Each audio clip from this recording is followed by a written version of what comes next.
Sit back, relax and enjoy listening. In the afternoon, the group gathered with excitement to explore the country before their evening event. Everyone was enjoying the tour except RK, who wasn't fully present after the morning's event, and his conversation with Jill still echoed in his mind. Even though he had tried to convince Jill that what he was thinking wasn't true, he couldn't able to convince himself. The questions kept resurfacing, and the more he tried to push them away, the more stressed he became. As they planned their day, RK hesitated when asked where he wanted to go. "I'm going somewhere else.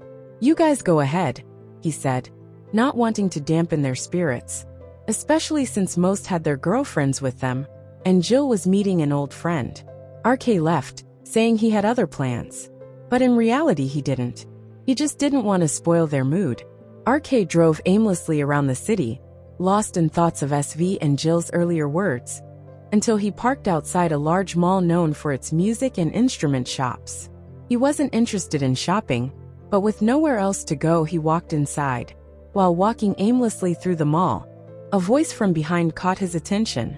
"I hope you're feeling better now, fully recovered from the injury." RK turned to see the girl he had met at the event last night. She was smiling warmly at him. He smiled back. "Yeah, I'm good now." The girl's expression softened. "Well, I'm sorry. It's because of me that you had to go through that. If I hadn't asked you to dance, even though you weren't interested, you wouldn't have gotten hurt." "I feel bad," RK replied gently. "You don't have to be sorry. It wasn't your fault. I just wasn't paying attention, that's all. There's really nothing to apologize for." The girl seemed relieved.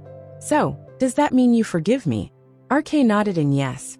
With a bright smile, she suddenly extended her hand and said excitedly, "Then let's be friends." RK blinked, surprised by her forwardness. There was confusion in his eyes, and the girl noticed. "Are you still angry with me? You haven't really forgiven me." Her hand slowly dropped back, and there was a hint of sadness in her voice. RK quickly responded, No, it's nothing like that. I'm not angry at you, that it's just." The girl looked at him and said, "It's just that. I'm not at your level to be friends with you." "I understand," making sad face. RK immediately felt bad and tried to clarify. "No, that's not what I mean. There's nothing like that. I just..." He trailed off, struggling to explain. Before he could finish, the girl burst into laughter, catching him off guard. "Oh boy, you're way too good. I mean, you're seriously explaining things to someone you just met last night, so they don't get hurt."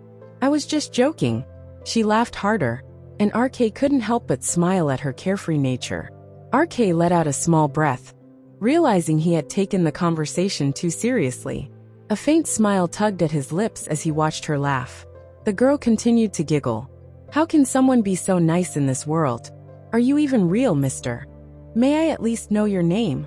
"RK," this time he said without hesitation. "RK. I'm Emma." She smiled brightly. "So, what brings you to the mall alone?" she asked, curiosity in her voice. RK paused for a moment, remembering how he had ended up here, lost in his thoughts.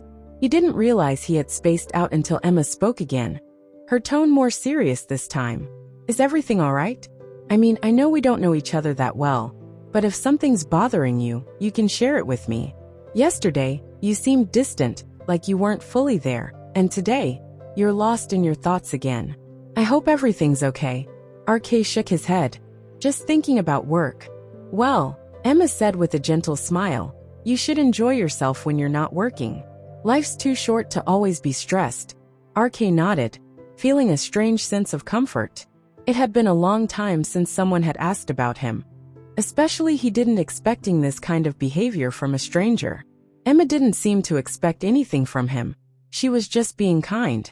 As RK walked through the mall with Emma, her excitement was a stark contrast to his mood. She loved bright, colorful, and trendy things, pulling him into expensive shops filled with shiny items.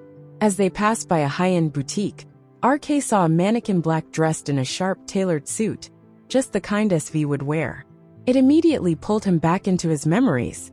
His mind replayed the moments he spent with SV, always careful, always attentive. He thought about how he had taken care of her, watching out for her without expecting anything in return, even when she barely spoke to him. SV had this wall around her, one he never fully understood, and the coldness of her attitude often left him questioning himself. No matter how much he gave or how much he tried, it was as if she saw right through him. Her silence, her indifference, it echoed in his mind now, louder than the bustling crowd around him. "RK, are you even listening?" Emma's voice jolted him from his thoughts. He blinked and saw they were in front of a shop selling musical instruments, with Emma holding a small ukulele, beaming with excitement. "Sorry, what?" RK asked, shaking his head to refocus. "I was just saying this would look cute in your apartment, or you could learn a fun tune," she teased, her eyes twinkling. RK gave a small smile, appreciating her effort to lighten the mood. He glanced around at the shop, but couldn't help thinking about SV again. Music, especially soft instrumental pieces, had reminded him of her again. He used to wonder if she ever allowed herself to listen to music, to relax, to let her guard down. But no, SV never seemed to have time for such things, never seemed to let anything or anyone break through that icy exterior. Noticing RK's distraction again, Emma set down her ukulele and gently nudged him. "You're lost again. Where do you go when you drift off like that?" RK chuckled softly. "Nowhere important." But that wasn't true. His thoughts were still tangled with SV, replaying memories of silent care and moments spent watching over her. Despite her never acknowledging his presence beyond necessity, RK felt a weight inside, struggling to focus on Emma. He reminded himself to be grateful for her kindness, even as frustration bubbled up each time he thought of SV. He wondered why, in everything, his mind kept bringing her to mind, that why can't he just stop thinking about her? It annoyed him that he couldn't pay attention to the person right in front of him, someone trying to bring him joy. He kept reminding himself of the promise he made the night before, not to care about SV anymore. From that moment on, he resolved to focus solely on the present and on the person with him.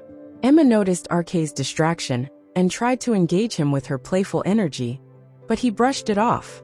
They explored stores, and while RK didn't let her pay for anything, Emma sensed his mind was elsewhere.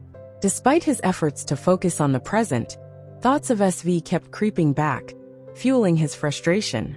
While sitting on a bench in the mall, sipping coffee, they shared light conversation. RK smiled genuinely and said, "Thank you, Emma. I really appreciate this. Anytime. Let's check out the arcade upstairs. I bet you could use some fun," she replied.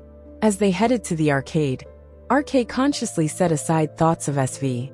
He was grateful for Emma's company, realizing that sometimes, a stranger's kindness was just what he needed.